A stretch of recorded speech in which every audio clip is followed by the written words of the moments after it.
Hello, everyone, and welcome to the LARP Tales podcast. My name is Oliver. I am one half of your hosting duo. With me, as always, is my co-host, Robyn. Hello, Robyn. Hello. And today we are going to be continuing our recap of our spate of Empire LARP player events that we've been to recently. This time we were in Bath for History and Virtue, which was an Empire player event set in Highguard. Before that, though, if you are watching us on YouTube, give us a thumbs up, comment down below, like and subscribe if you are new here so you know when a new episode is posted and you know when new content hits the Two Having to Roll YouTube page. If you're listening to LARP Tales on an audio platform such as Spotify or Apple Podcasts, consider leaving us a 5-star review. This just helps people find the content. We also do have a Patreon if you do want to support us in an economic way. Currently it's like $3 for a month, so we release like 3 episodes of LARP Tales per month. That's like $1 an episode, an absolute bargain. Of course, you're under no obligation to do so. You can enjoy our content completely for free. With that all out of the way, let's get into our recap of History and Virtue.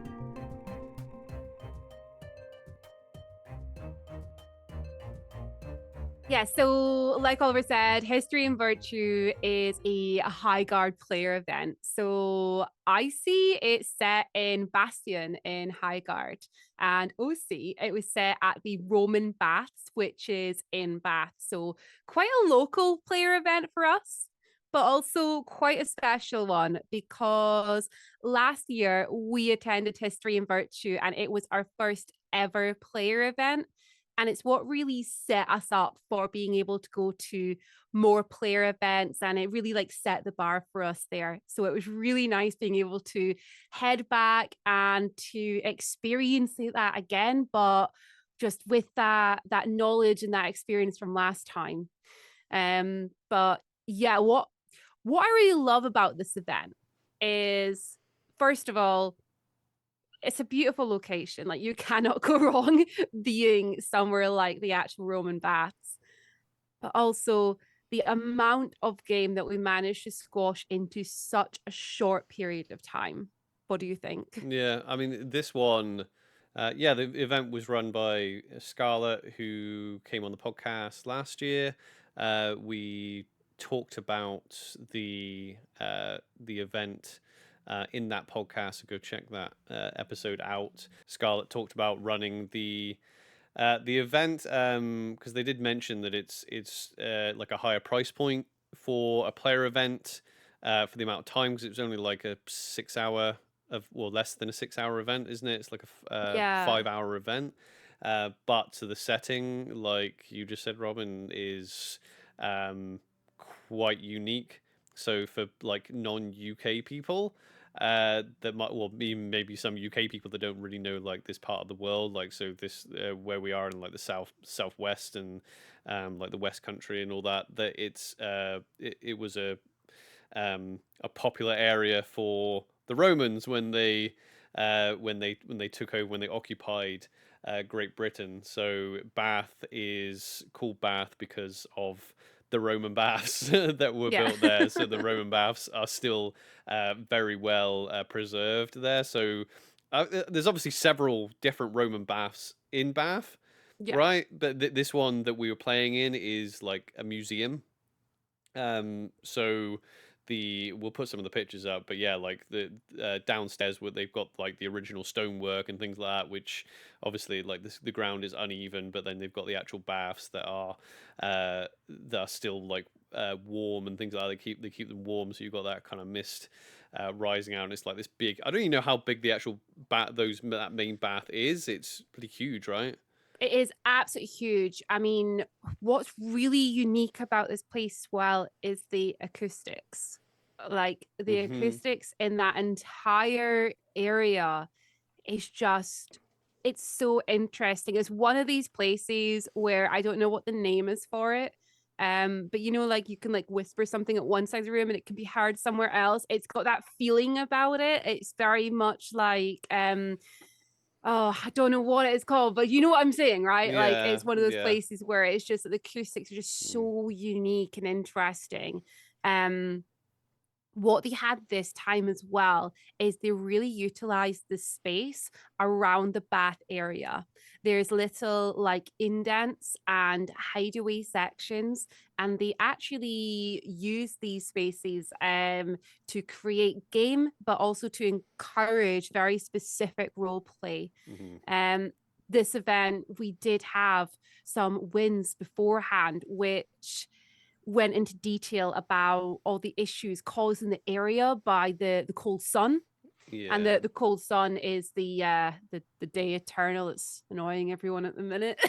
Yeah. So they had a little uh so the like player event organizers, it seems to be popular now to make it write up their own little wins for their events, Mm. which is quite nice. So you're not just going into it completely blind. It's actually way more digestible, I think, in just having a couple of paragraphs. And I got to admit, like trying to read all the stuff before you go to an Empire uh, event, the main ones, is a lot of work. But basically, Bastion in Highguard currently is under threat from the cold sun. Dawn currently, like everyone is, but Dawn currently isn't actually under that much threat because in the story, I won't go into it all, but we have Summer Eternals kind of helping us out in Dawn. So Mm. for people that are coming, and I know that I see a lot of new players watching the videos and listening to the podcast. So if you're coming into Empire, you're not entirely sure what this cold sun is. A brief explanation from my understanding of it. So you have the Eternals, which are like powerful beings that live in the realms of magic. Um, sort of midway through last year. I think it was like at the summer solstice last year.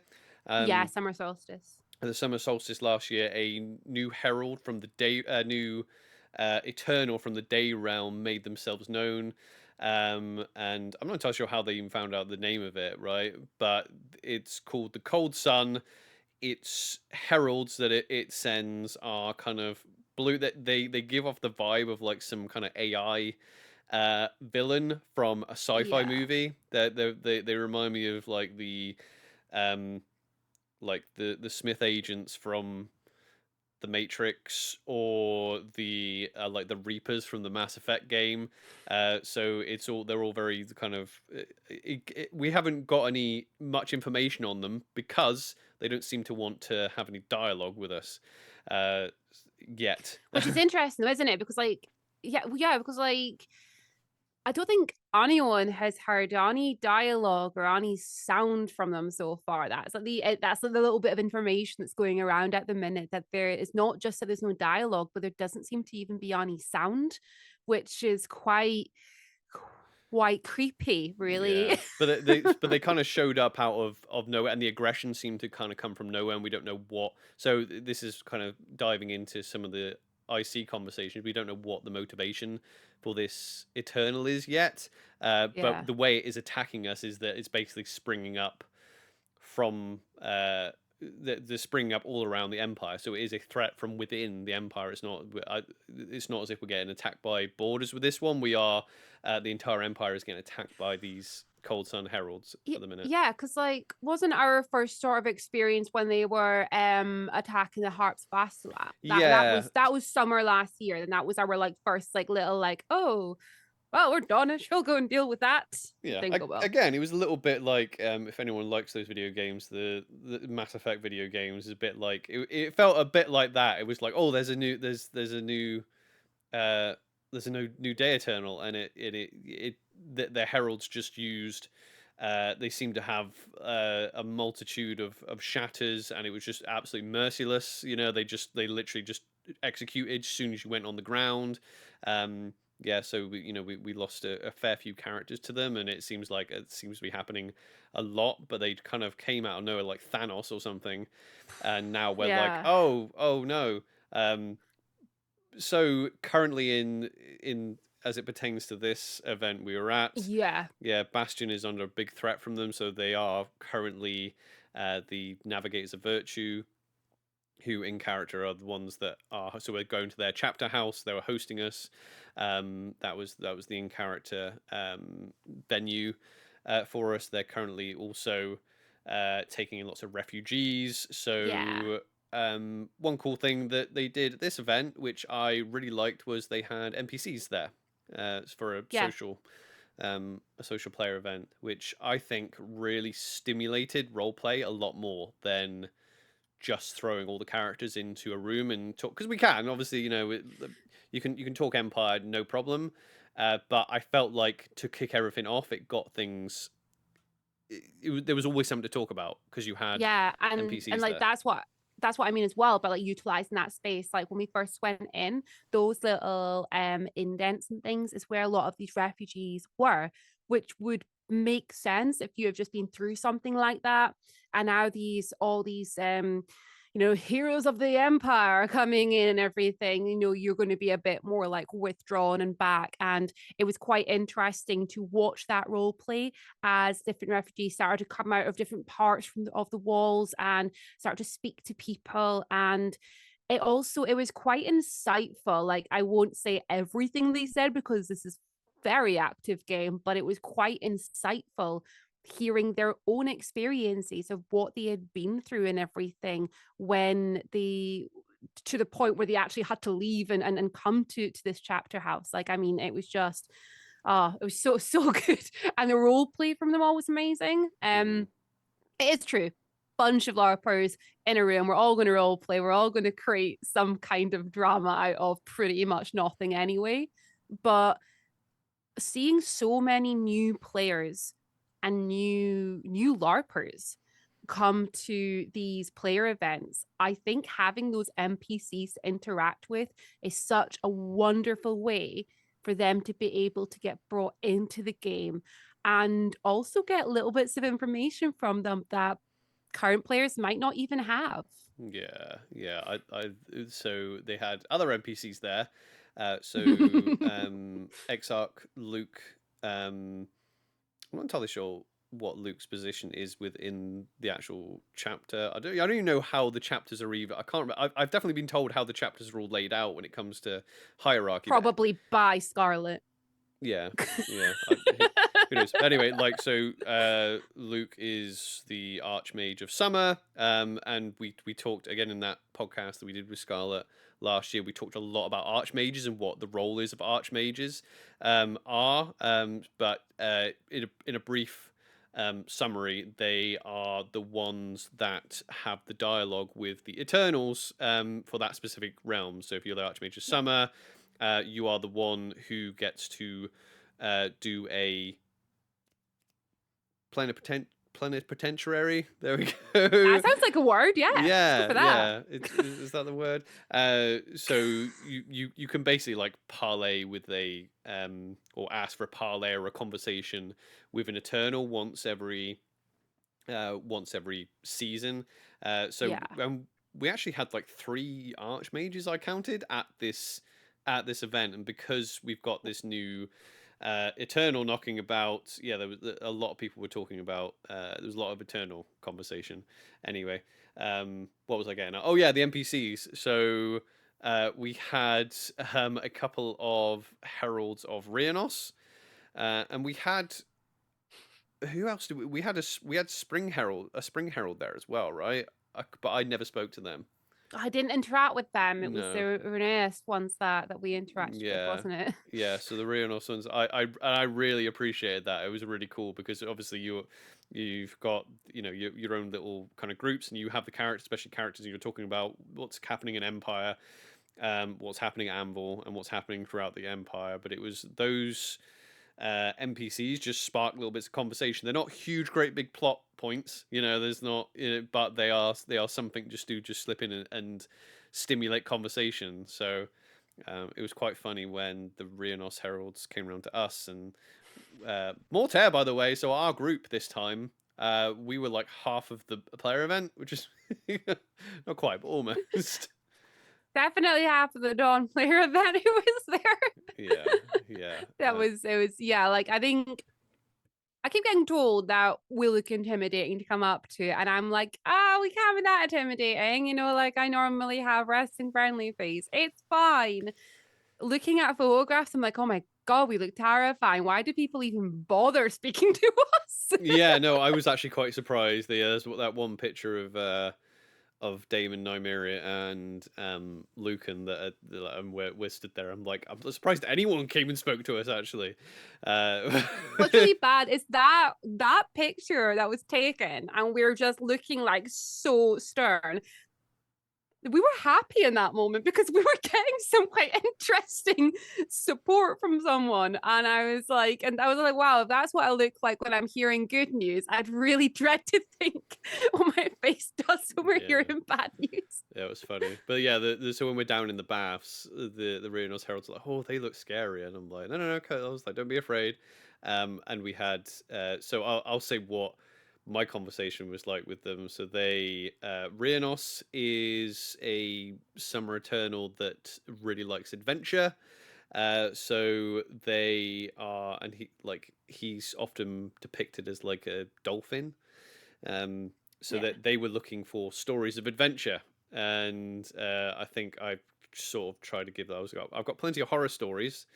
Maybe I was like, I could probably tell you horror stories about killing winter heralds, if that doesn't put you off. And they looked a little bit squeamish. There was funny conversations about unicorns as well. What a unicorn actually looks like, and because there was different type, they were telling me about the different types of unicorn. And I think my conversation with them. Oh yeah, I asked them. I was like, do you have an invitation to be here like this? And they were like, yeah, sure. And I'm like, okay. And they were like, oh yeah, do you like? There was something about the sea as well. I was like, no, I don't. I'm not into water and caves, and why not? And that was shocking to them. I was like, no, I was like, plenty of stuff to do on land. You don't need to be going on ships. And, they were upset because they were told they weren't allowed to go into the water. That's they were right, upset by that. And I think our response was, well, just go in. Who's going to stop you?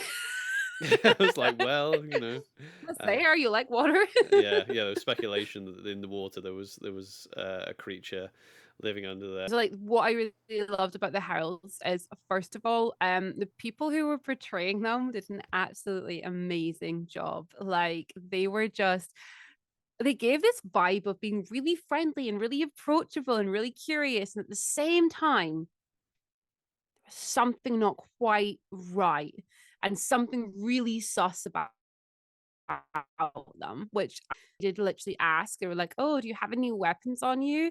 And we just instantly changed the conversation onto something else because, like, yeah, we all have weapons on us.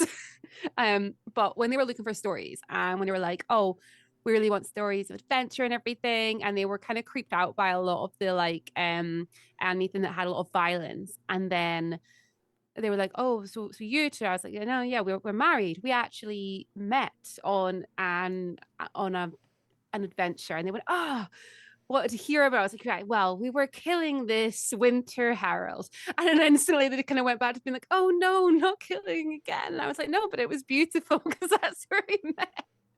And then eventually they kind of like scurried off to somewhere else. And I remember you turning to me like when they left, and you're just like, they are not invited here. There's no way they have been invited. Something is going on there. Yeah. So yeah, I remember. I spoke to Exarch Luke, and Luke was like, yeah, they're not invited, but they're not doing any harm, so they're having fun. Yeah, I quite liked having the NPCs there again, not being like, if it's going to be a social event, they're good to just have there just to stimulate conversation, because then obviously when you walk up to someone who you might not know, they might be, because we said this in the last episode actually, at this event there was like brand new LARPers there, Yeah. There's quite an intense like social, I guess. I mean, I would class it as like an intense social event, but it's not intense. It's people knocking around talking, but people are talking about pretty in-depth stuff in this game. So it's intense in the fact that it is a short player event. Therefore, if people are there with a purpose and something they really want to achieve at this event, they're going to be trying to fit a lot in and a lot of really important things in. And they may not be as like just chilled out, ready for a chat about the Empire as a whole. But we had that real nice mix of people there that just it worked really well. Yeah. Every new player I have met at one of these events, so I'm just like, damn, you're so much better than I was when I started doing this. How is When this you your first started, one? better than us now, you know? Better than that, I know, right? Yeah. Especially like some of the ones I've met, I'm just like, oh my gosh, can I ask you some questions? Because I don't know any of this. Yeah, it's quite impressive. But yeah, having those NPCs there is good because it's a good conversation starter of like, oh, have you spoken to the Heralds yet? Or did you, have you spoken to the refugees? It's a good little spark for role play. The you were saying to me before we start recording actually that you felt that it was quite short lived, the role play down in the baths, right? Yes and no. So like last year when I was there as Aranel, anyways, I was there as Aranel last year. um a lot of it I was by myself. You were speaking to people, there was a lot going on. I spent a lot of time by myself walking around the baths and just having conversations with new people. I wasn't there as part of a group. I was not a noble at that point either, and you were. And I spent a lot of time just making connections with people from different nations. And I spent pretty much the entire time down in the baths. We had drink getting poured for us and everything and handed around as well, so that was really cool and interesting. So we obviously were we didn't have any reason to leave being downstairs in the baths. This time though, I was there as part of a group. I didn't need to wander around by myself. I had a whole group of people that I had game with, and our entire group as well. We had so much for a house there this time that I haven't seen so many of them in so long. It was just like out of character and in character. It was just like I wanted to have all my game with them really. So we ended up staying in that main bit.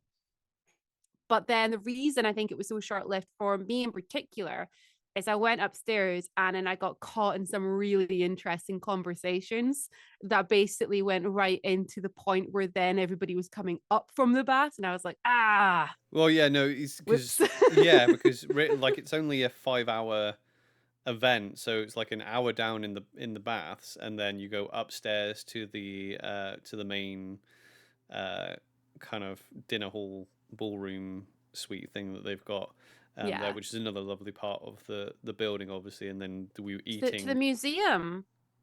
Yeah, the music, the in character museum. Museum. They had, yeah, we haven't mentioned that. Yeah, they had an in character museum, and we'll get there though.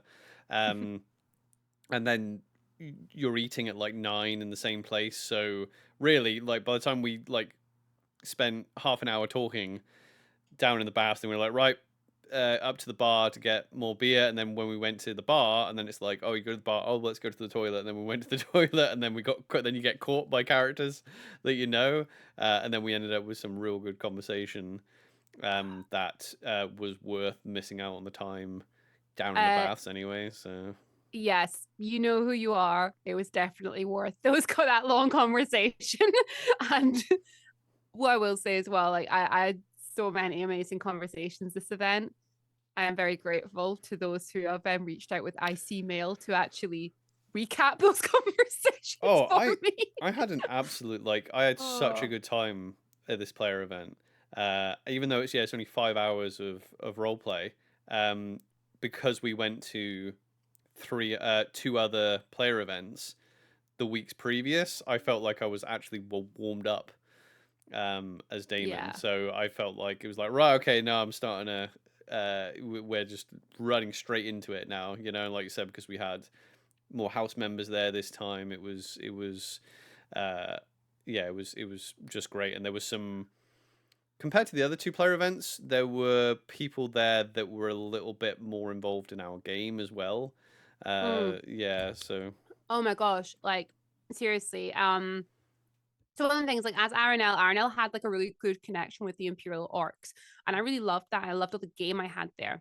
Now Nymeria has zero, like no connection there at all, and I was kind of sad about that. But at the same time, I was like, no, I want to organically recreate that connection again.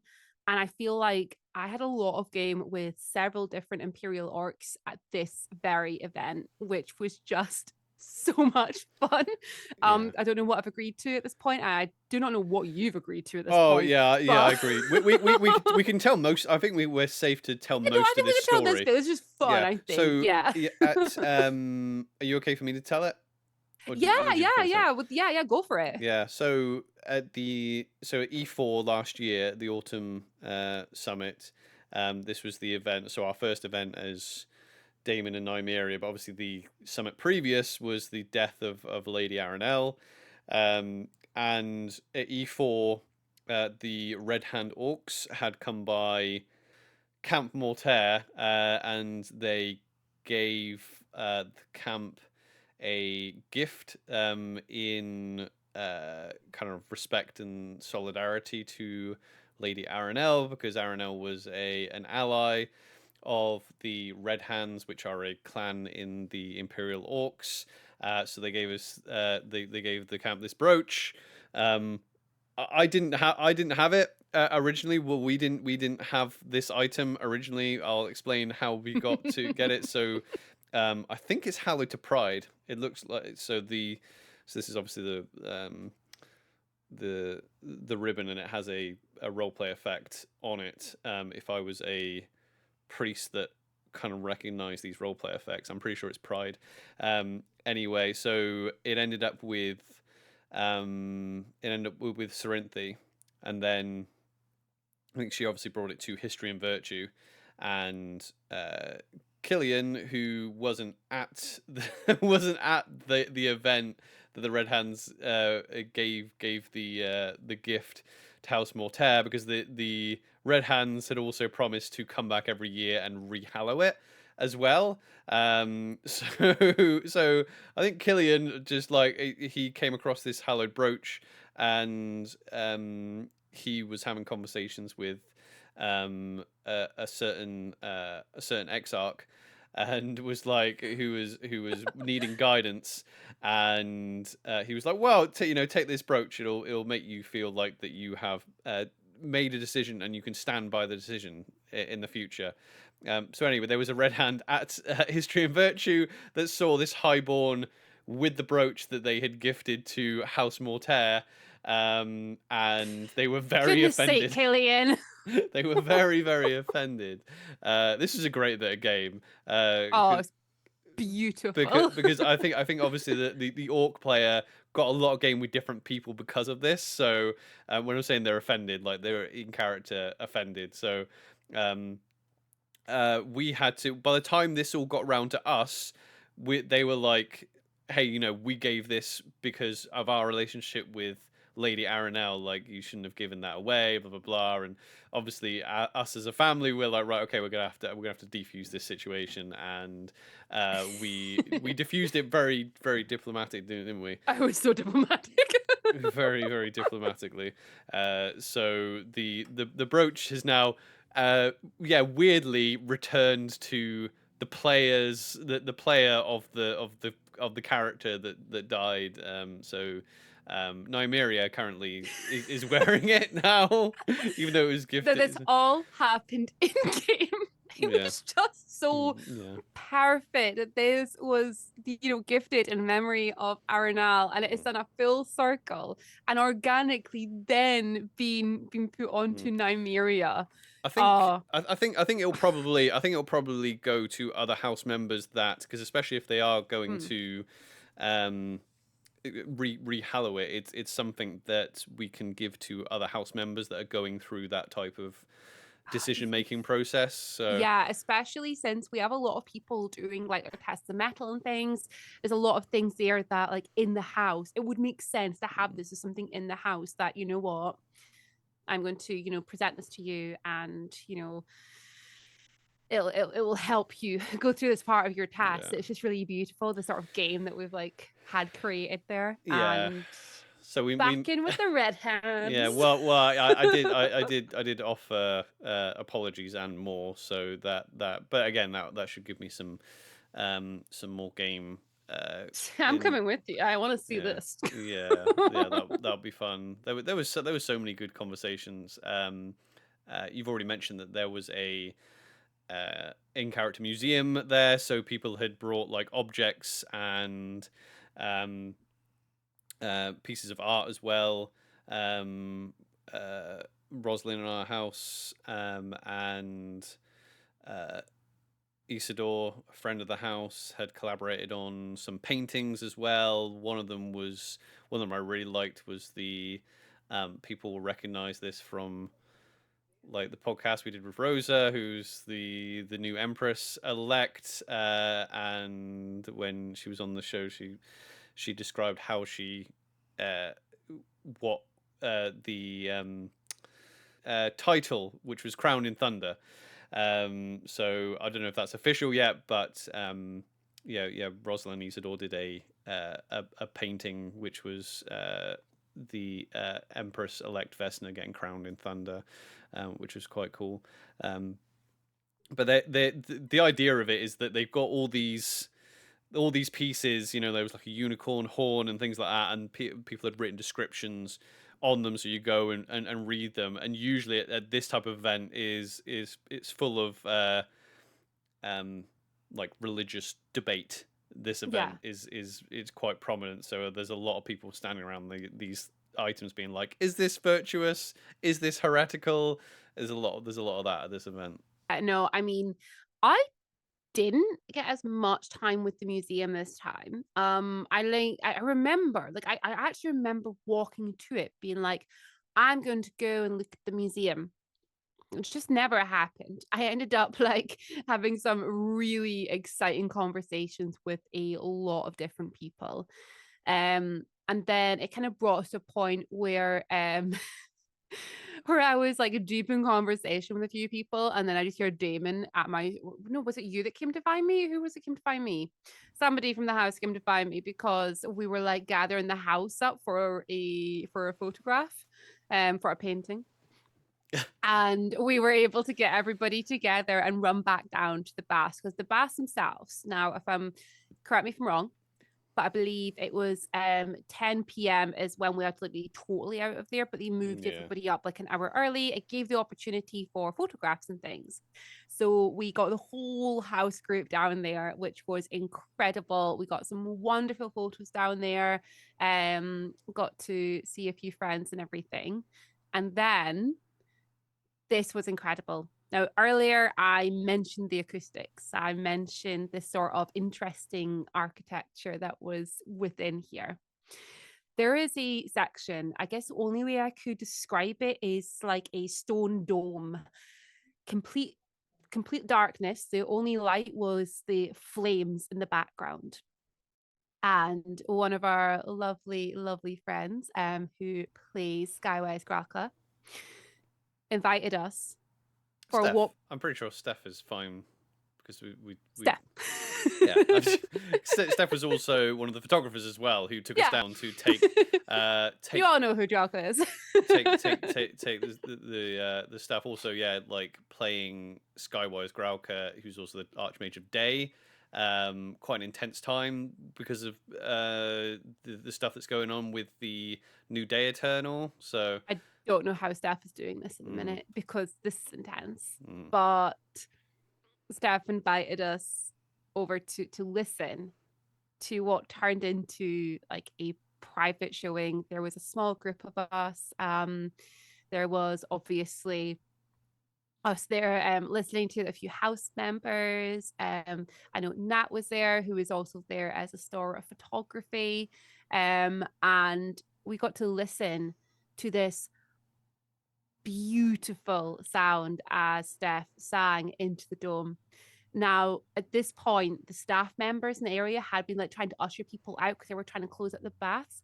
They all stopped to stand and watch and listen as well. So staff, just in case you didn't realize that, they were all stopped to like listen in, and everybody like at the end of it, they were all like smiling ear to ear, just like, "God, that was amazing." It was just so beautiful and just such an intimate moment to share in this big busy event with so many people there, and it was just so beautiful to be part of that. Yeah. So yeah, you mentioned Nat and their team at Astora Photography. We haven't got Steph's photos yet. We've got some Astora ones though.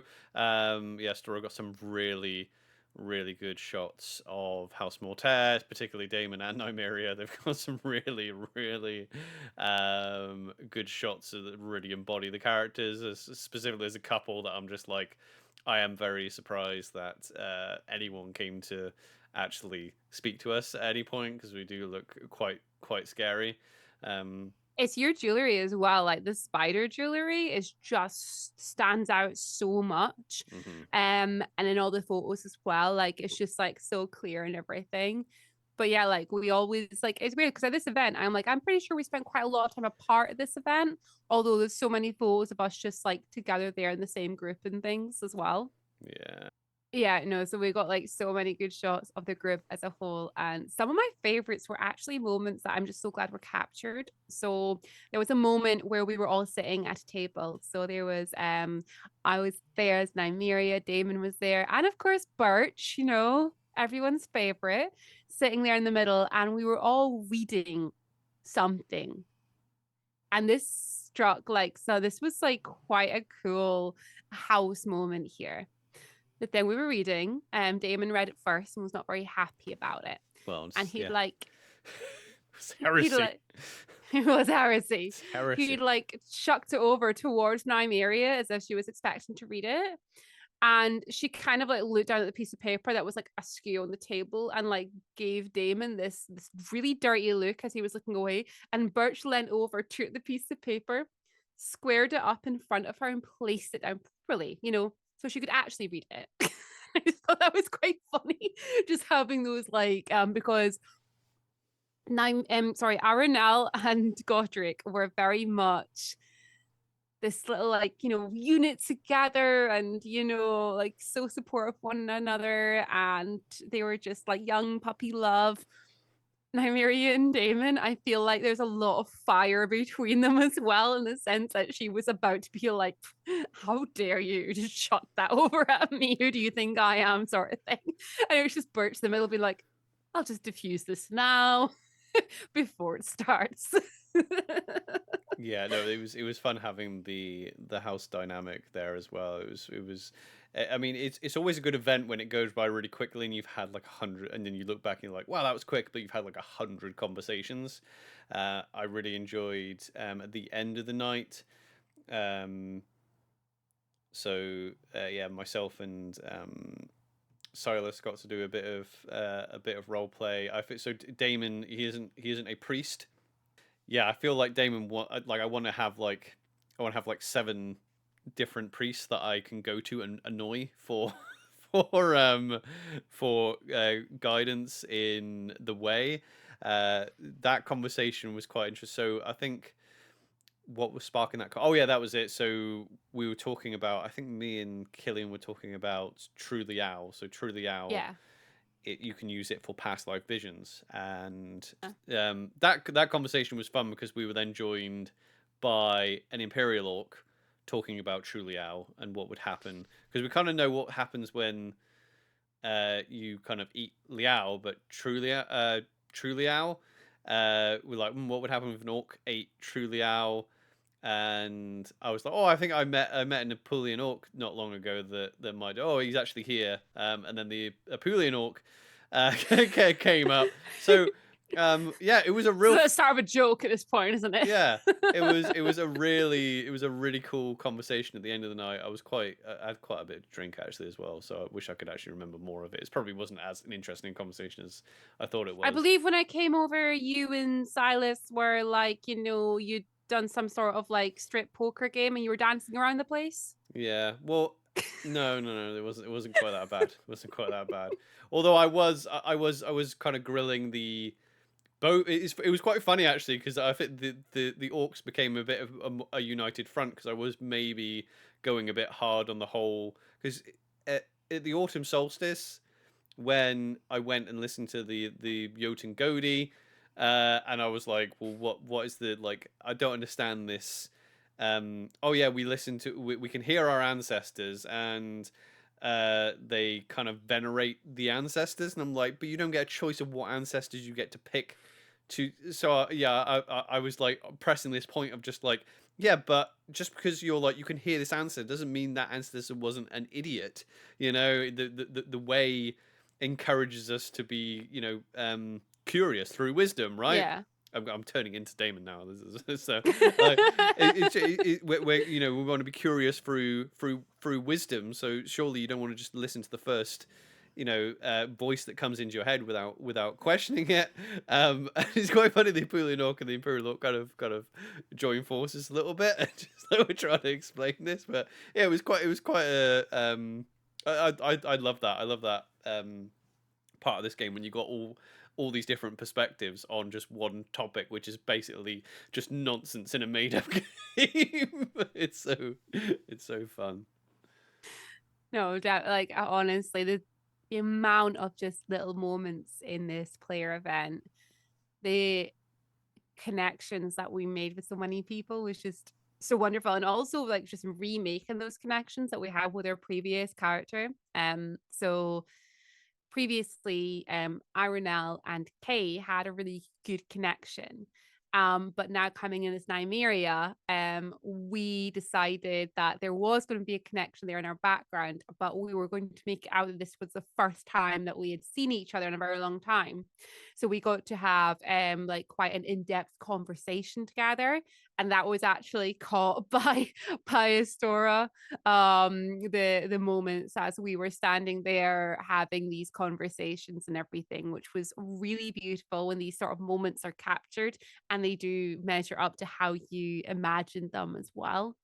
Honestly, it was just such a great event with so many wonderful people and such an amazing venue, and the organization was wonderful and the location was amazing, and I actually can't fault anything here at all. Well, it felt like we were moving. I think we had such a good time because it felt like we were moving forward with these new characters. After just playing the one Empire event, it felt like we had taken quite a few steps forward to what we're aiming for, and the dynamics with the new people in the group. Obviously, we were new to the new characters of the group. We've now got Lucan as well, who was the first time role playing Team that changeling. with that fact. Yeah, another changeling with that team member, and it was like, yeah, like we seem to be what we're setting out to do. We seem to be achieving. People are responding to the characters. To be honest, I know you loved Darren. I love Godric. I did, but I'm enjoying more how people are responding to Daemon than how they did to Godric. Yeah. It's giving me more. It's giving me more game. In this social setting, Godric was a perfect character for going to, like, he would have been good in like a player event or one of these like linear LARPs or something that you go out and you go, right, okay, the goal is to go kill the thing and come back with the treasure or something. Like he would be that. He was a good character for that type of thing. Yeah. But Daemon, I like fighting, but my plans with Daemon is not to be that active on the battlefield and fighting, really. Like he is his character is a fighter, but I'm spreading my skills into religion, and I'm pretty sure I'm going to be going into magic as well. So he's way more layered as a character, and he's the type of character I could totally see myself like not going on any skirmishes and being like, oh yeah, damn, I didn't do a skirmish this event. Yeah, no, I mean, with Nymeria, I did worry about people kind of thinking I just created RNL 2.0 or something, because the goals and ambitions are very aligned between these two characters, but I've realized they're actually more different than I thought.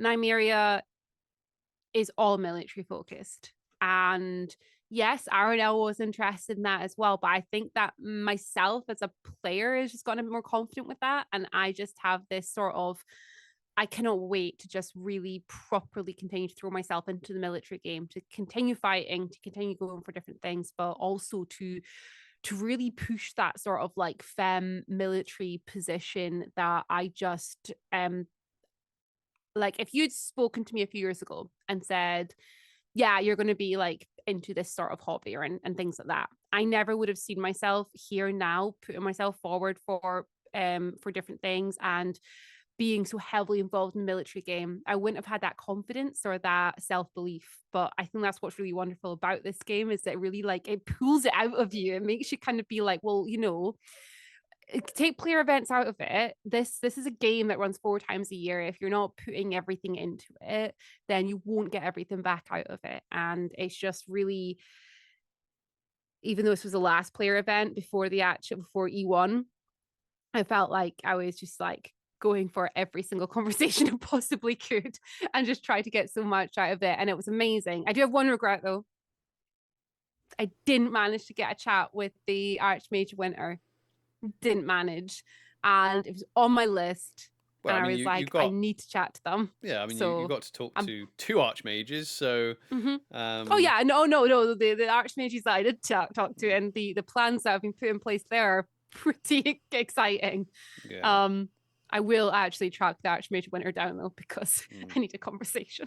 yeah, yeah. I think also it's a, you know, a year on, confidence in, not so much confidence in going to talk to people, but confidence in kind of knowing what you want and what you want to talk about as well, and knowing the setting a lot better, knowing the game a lot better as well, being comfortable. And then obviously these are people out of character that you know, and they're your friends and things like that. So it was a complete contrast to like the previous year, where I definitely enjoyed the event last year, but one, I was driving as well. I wasn't drinking, and it was like that one player event before E1. I wasn't entirely sure where I wanted to go with Godric either. So, yeah, no, I had an absolute blast at this event. One thing that I kind of like feel about at this point within our sort of like LARPing journey is that up until now, I feel like a lot of my own opinions on things were actually more like they were regurgitated from what other people had said. Almost like as a child growing up, you know, you hear adults' opinions on things and you take those opinions as your own and you try to put those out there. This event and like the last couple of player events, actually, I feel like the opinions I'm putting forward are my own opinions that I've come up with myself. They're not ones that I've heard from other people. They're not you know, like shared from, you know, someone that I've spoken to who's very wise. And I feel like, yes, that seems right. I'm coming up with my own opinions, which is great because some of them have had a lot of pushback, which gives a lot of game both ways. But it means I learn more because I have very strong opinions on the winter realm, and those opinions I'm able to like, some say argue, I say passionately discuss with people. And it's been really wonderful being able to kind of like bring that out and grow that character and the confidence with it. And I did a lot of that this event. Yeah, so there was a lot of nice sort of intimate moments at this event as well.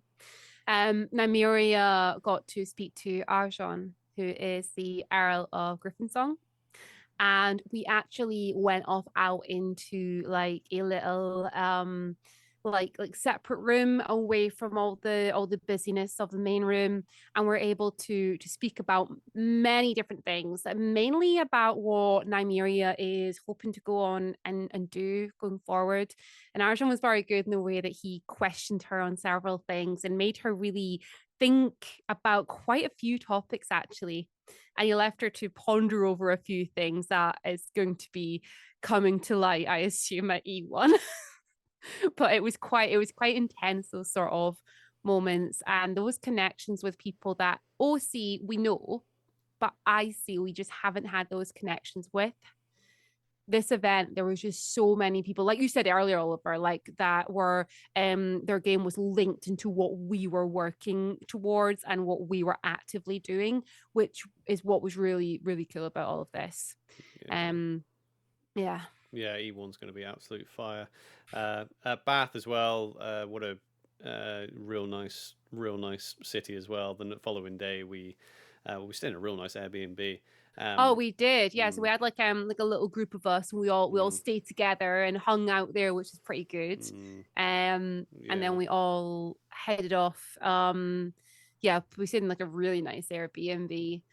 And then we were able to, yeah, all head off the next day and actually explore a little bit of Bath. I know that some people in the group actually went back to the baths themselves next day. And yeah. I'm sure that Tori went back as well to the baths and everything, just to kind of go and experience it and stuff. Yeah, I wish we'd gone to the baths, but we had to get home for stuffs. So yeah, that was History and Virtue. That's like you said earlier, that'll be the last player event we'll do before E1, because currently, as of recording, E1 is like 7 weeks away. I think I don't know if it's 8 including this weekend or 7. I'm pretty sure. I think it might be 7 including this weekend. So it is just around the corner. So I really need to start getting some IC mail out. It's piling up at this point. yeah. Fantastic. We'll wrap up. If you enjoyed the show, make sure that you follow, make sure that you like, share, and subscribe. If you are interested in Empire LARP, or if you have any questions about the player events that we have been to, give us a comment down below. If you're listening on an audio platform, consider leaving us a 5-star review. That just helps people find us on those platforms. We also have a Patreon. Go check that out. Until the next time, though, we love you very much and stay safe. Bye.